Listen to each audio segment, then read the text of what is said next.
All right. Welcome to Arledge's 10 Questions, broken off from inside the Trojans huddle. This week we have a special edition because we have LSU. This is a Louisiana edition of Arledge's 10 Questions. We have our usual competitors, but I'm hopeful that they're going to play better than they usually do. I'm hopeful. I'm also hopeful that I will be a fairer judge than I usually am, but I probably will disappoint myself on that score. Okay, guys. By the way, you've been to Louisiana, haven't you? Mark, have you been to Louisiana? Time. Just once, huh? McKinney, you've been to Louisiana? I have. Two Okay. times. Does that count? Is there a point? It doesn't get you a point, but it means you are twice as prepared. Okay. Let's do it. Question number one. The best non-quarterback football player in history from the state of Louisiana. I said non-quarterback football player, it makes it too easy if you get to choose Peyton Manning. There's also another Hall of Fame quarterback from Louisiana. Those guys are out. I want non-quarterbacks. Who's the best non-quarterback football player from the state of Louisiana? Eric McKinney, you start us off.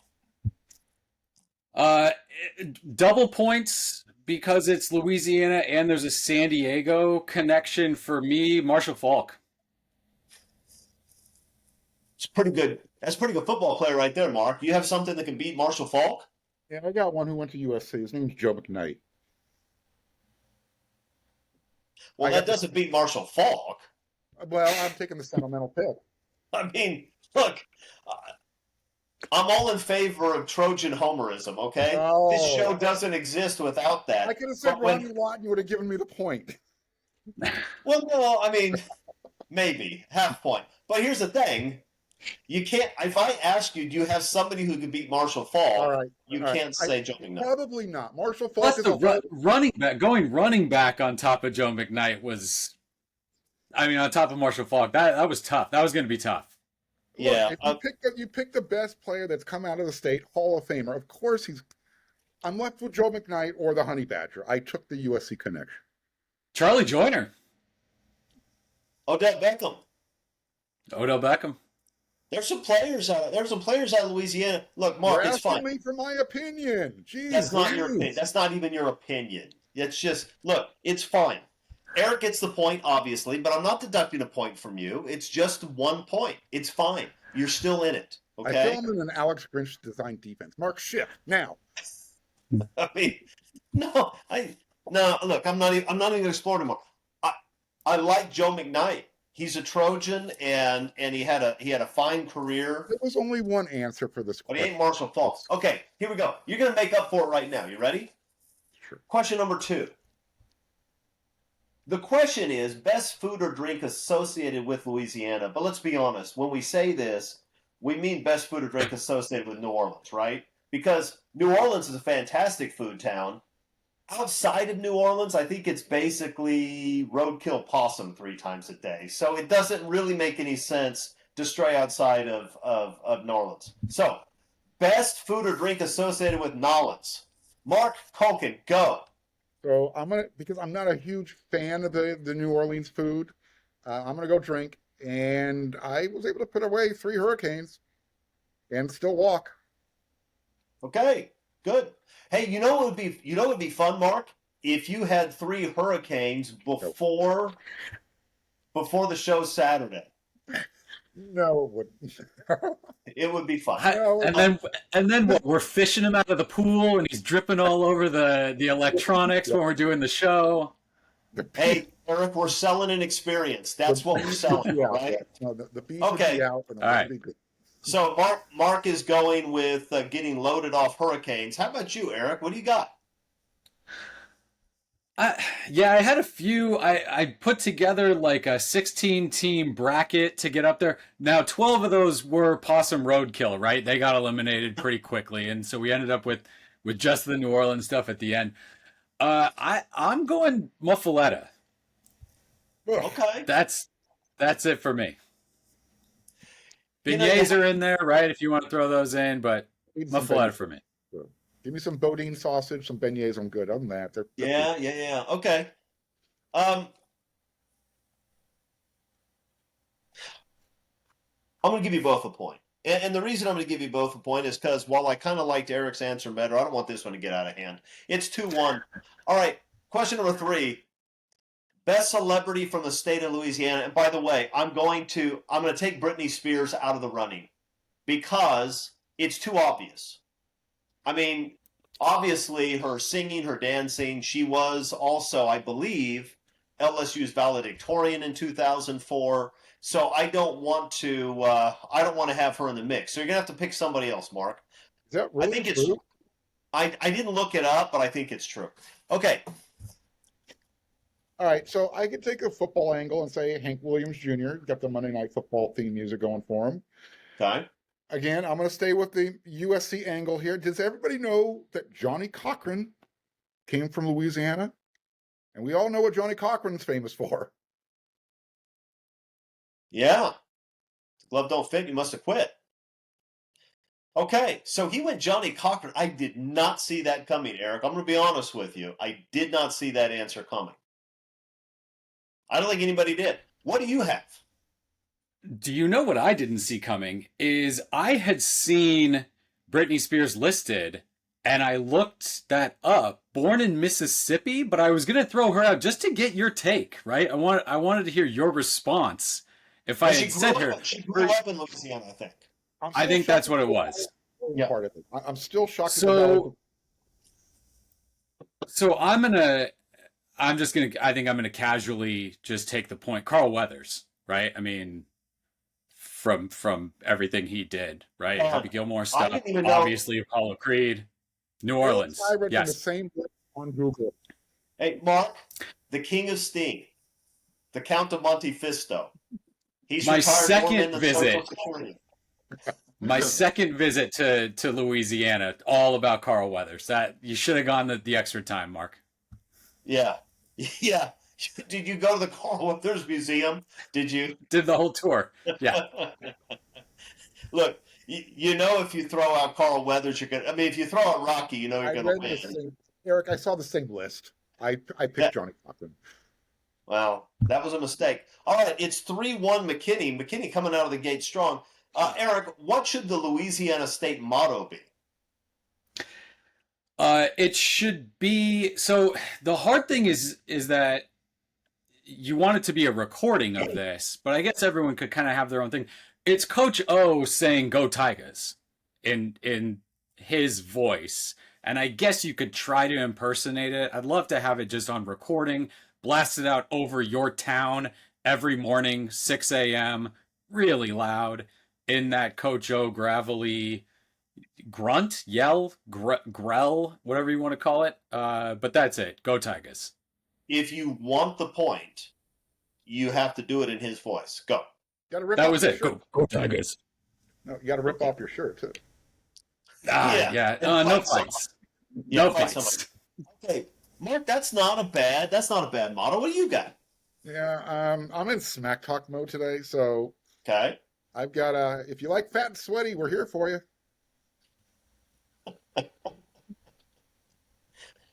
I mean, I don't know who does like fat and sweaty, but I do like it that you're going right at the LSU fan base already. I mean, Did I lie? I mean, I think there's a fair amount of fat and sweaty in Louisiana. I think that's a legitimate point. Just give me the point and let's move on. I'll give you the point. It's 3-2, Eric McKinney. All right. Best television show or movie set in Louisiana. Mark? Before Eric spits it out, it's The Water Boy. All right, Eric? Yeah, it's The Water Boy.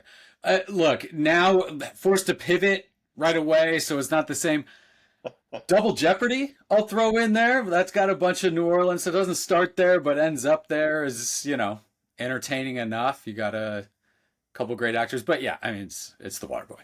All right, so you're conceding the point. So it's 3-3. That's fine. Yeah, 3-3. Good game. Okay. Best recording artist from Louisiana. You can choose Britney if you want, but probably not. Go ahead, Eric. So music ones, whenever those get on there, I'm fairly confident that Mark's just going to end up with them. So I'm okay kind of giving the point away. The answer is Jerry Lee Lewis. The answer that I will give you with my sort of personal connection is better than Ezra. Okay, I like your first answer better. Mark, what's yours? Because that's the answer. I'm going to go a little bit more old school. I think Fats Domino. Fats Domino's a solid pick. I mean, Louis Armstrong is a solid pick. It's hard not to. Okay, Mark gets a point. A huge comeback. He's now up 4-3. Okay, here we go. Here's your chance, Mark. It's your chance to really set the record straight on who the real national title winner was. What would have happened if USC had played LSU for the title in 2003? We would have actually gotten to see Pete Carroll and Nick Saban go head to head, first of all. Man, that would have been an epic game. And that's why I'm so happy that this game's happened now, finally. I'm going to say this. It might not be to the nth degree that Pete Carroll took it out on other teams out of conference, but the same thing that happened to Auburn earlier that season, the same thing that happened to every single out of conference team that Pete had time to prepare for. USC would have won that game. It would have been good. It would have been fun. But USC comes out on top. When Pete had time to prepare, you saw what he was doing during his heyday. I mean, Alabama's come close, but nobody's won 34 games in a row. Nobody was going into SEC team, conference stadiums and leaving with 50 to something victories, 23 to nothing victories. Just don't do that. All right, Eric, what say you? USC wins that game. It's not right. USC fans will want to say, "Oh, they would have rolled over them and won by 40 and whatever." No, that would have been a close game. Matt Mock at quarterback. No, Matt Mock is not beating a Pete Carroll team for like a 5-year span in that area, and that's what it would come down to. But LSU had some guys. Joseph Adai, Justin Vincent was on that team. The wide receivers were good. They had the Kyle Williams and Marcus Spears, I think, were on that defensive line. Like, there were NFL players, good players. That offense was not going to score enough against that USC defense, and USC would have been just fine in that game. Yeah, I think that's right. Overtime loss. I mean, LSU's defense, especially, you talk about Pete Carroll having a long time to prepare, but Nick Saban having a long time to prepare for that USC offense, he would have had some wrinkles, and the LSU defense would have acquitted themselves very well, but they still have to find a way to stop a pretty high-powered USC offense. They have to stop Mike Williams. They have to deal with a young Reggie Bush. USC's still going to score some points in that game. And I'm not convinced that LSU is going to do much of anything offensively. That USC defense was very good, and I'm with Eric. That quarterback, you're not going to just line it up and run it against Sean Cody and Mike Patterson and that crew. You're not going to do that, and I don't feel good about that quarterback against Pete Carroll. So I agree. Eric's going to get the point because he mentioned Matt Mock, a name I hadn't heard in a very long time. It's now 4-4. We're at question number 8. This is a tricky question, Eric. Where does the LSU fan base rank amongst all of college football's fan bases? Where are they? It's tough because you want to immediately put them at the bottom, but some things have happened, right, over the last 20 years, I think, that moves them up quite a bit. So Oregon, Oklahoma at the bottom, and then LSU right there, third to last, third to bottom in all of college football. My grandparents they had a run of 55 years where they went to every USC home game and then an away game here and there every year, one away game. The one thing my grandma said after all of that stuff, first of all, when you go to Penn State, have the ice cream. That was her number one takeaway from all of the games that she ever went to. Century of games, and that was it, huh? Ice cream at Penn State? When you go to Penn State, the creamery, have the ice cream. Number 2, LSU fans are the worst. So I'm not going to steal her idea because, like I said, we haven't really had to deal with them for quite a while. But I'm not bumping them up past third to the bottom. Okay. Mark Holkin, what do you think? Yeah. Look, they're a passionate fan base. You got to give them that. So they sell out every game. Um, they make it difficult on their opponents. And as much as it bothers me still to this day, they respect good teams. And we were there. I was there. 2007, Stanford came into USC, beat them. That LSU game, they were playing Florida, and the game stopped when they announced that final score. And that's how excited LSU fans and the team was that USC finally had lost a game. So Yeah. I kind of give props to that they recognized greatness. And you know what? They had to stop and say, finally, it ended. They're a top 10 fan base in the country. I mean, Look, they're there's some passionate. ambiguity in the question, right? Because in many ways, LSU's fan base is exactly what you would want from a college football fan base. They are loud, they're obnoxious. Winning a game at their place at night is extraordinarily difficult, and it doesn't happen very often. And there's a reason for that, because there are 85,000 super drunk Cajuns screaming their heads off. It would be nice if USC's fan base had a little bit of that in them. At the same time, it's not. I mean, LSU fans may actually watch this. I'll probably get beat up as soon as I land in Las Vegas. It's not the most literate fan base, right? You're not going to have the same conversations with them that you might have at a Northwestern game, for example, right? It's just not that. That ain't who they are. And they buy into the SEC hype in a way. All the SEC teams do, in a way that is troubling. Everybody in the SEC is not good. The SEC always has some elite teams, but a lot of those teams finish with 8 or 9 wins because they play four girls' schools in non-conference, and you still get Mississippi State and Vandy. So there's 6, and they buy into that in a way that bothers me a little bit. But I do not, and it's probably because I haven't had to deal with them since 1984, my very first USC game, by the way. It's the last time I've been to it's the only time I've been to a USC LSU game. It's the only time I've been to any LSU game.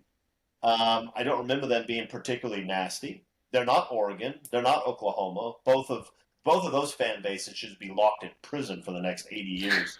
They're not that. So I think McKinney is right in his ranking, but I think Mark is right to give them credit for being a loud, obnoxious fan base, which is what you'd want. You both get a point. It's 5-5. 2 questions are left, and what a barn burner we have, people. I'm telling you, nobody can even go to the bathroom during this program. They're so excited to see what happens. And this is a good question. On a scale of 1 to 10, where would you rank that Louisiana accent that Brian Kelly adopted when he first got hired by LSU? And by the way, if you're listening at home and you don't know what I'm talking about, go and Google Brian Kelly's speech at an LSU basketball game right after he was hired. If you're a USC fan, you've heard Brian Kelly speak over the years. Brian Kelly is, 60-something years old?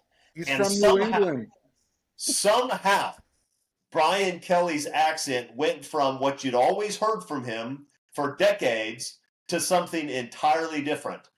On a scale of 1 to 10, where would you rank that accent, Mark Holkin? Yeah, I mean, when you're from New England and you try and pull off a Cajun accent, it just doesn't work. So he came off sounding, I know he wanted to sound like James Carville, but he ended up sounding more like, I don't know, Blanche Devereaux from the Golden Girls. It was bad. So I'm going to give him a 4 out of 10. 4 out of 10 on that accent. What do you think, Eric? 4 out of 10? – No, that's rough. So you have to do the whole thing, right? Yeah, this is Kevin Costner in Robin Hood. This is John Malkovich in Rounders, right? This is a 10. This is a 10 out of 10, and because, right, the idea to do it, like this was he didn't get up there, hold the mic, and go, "I should talk like this was a planned idea. I'm gonna do this My family. to have that thought, fully believe you can pull it off, do it, and then have the end result be, I don't know what you're talking about. Like to just say, no, that's how I talk. 10 out of 10. Again, it's George Costanza. It's not a lie if you believe it. Like, he became that guy for that. And I don't know. I don't know how you knock him for that. Look, Brian Kelly's self-confidence is an amazing thing. They tell Brian Kelly, hey, get in front of this camera with the recruit and just start dancing. And Brian Kelly doesn't think to himself, that's a terrible idea. I can't dance. No. Brian Kelly says, let's get down, right? And he just goes for it. Now, what I love about the accent, Eric is absolutely right. It was both premeditated and spectacularly horrible, and the denial afterwards was amazing. Like, amazing. When my kids were 2, and they'd like get into the chocolate or something and have it all over themselves and still deny that they did it, that was the level of Brian Kelly's denial that he tried to speak in a Cajun accent. But here's what I love about it.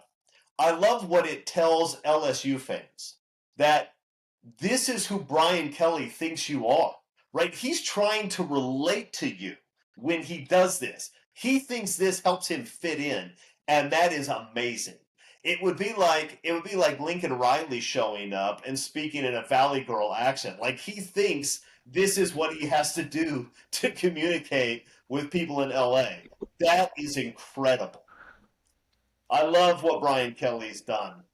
I mean, not so much like the killing video people. I'm just talking specifically about the accent and the dancing.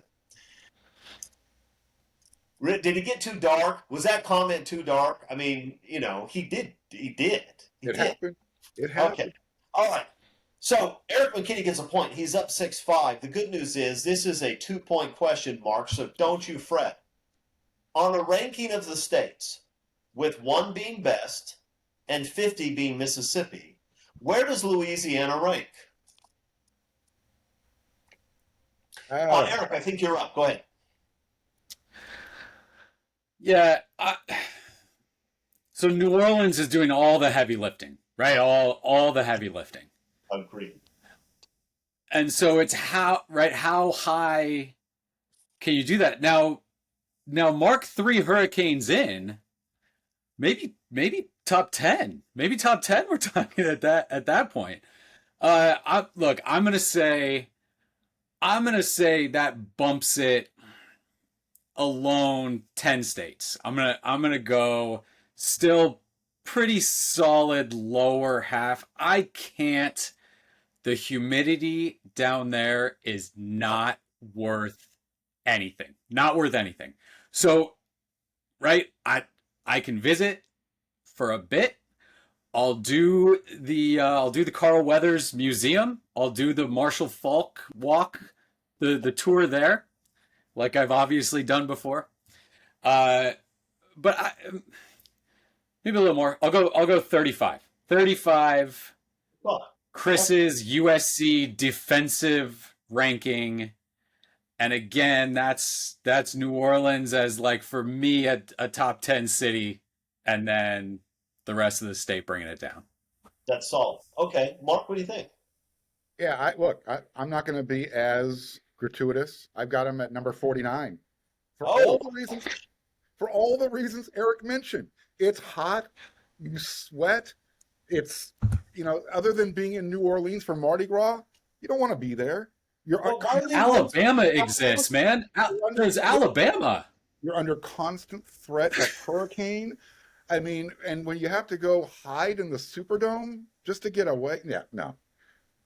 To me, there's no difference between Alabama, Louisiana, and Mississippi. I mean, we could throw them all in the same blender. You don't have to turn it on, pull something out. You're going to say, that's all the same. If you cut New Orleans out of the state, then Louisiana is essentially Mississippi or Alabama, just with a few more Gators. I agree Okay. with that. But I here's the saw how problem. New Orleans handles things. I'm not a fan of New Orleans. I told you that from the beginning. It's a great city, Mark. It's a great city with great It's food. dirty. It's scummy. It's run worse than the state It of is California. Give me a break. probably all true. But It's number 49. I made my case. but at the same time, incredible food. It essentially gives us jazz music, which is meaningful to some people, less meaningful to me, but it leads to rock and roll eventually. You have Actually, the you get rock and roll came from the blues, and blues was born in Mississippi. So we want to go down that route. Britney you Spears also again. Here we go. Britney Spears. It Where's gave Elvis Britney Presley Spears. from? The National World War II Museum is in New Orleans. It's amazing. It's probably the best museum I've ever been to. I mean, really, it's incredible.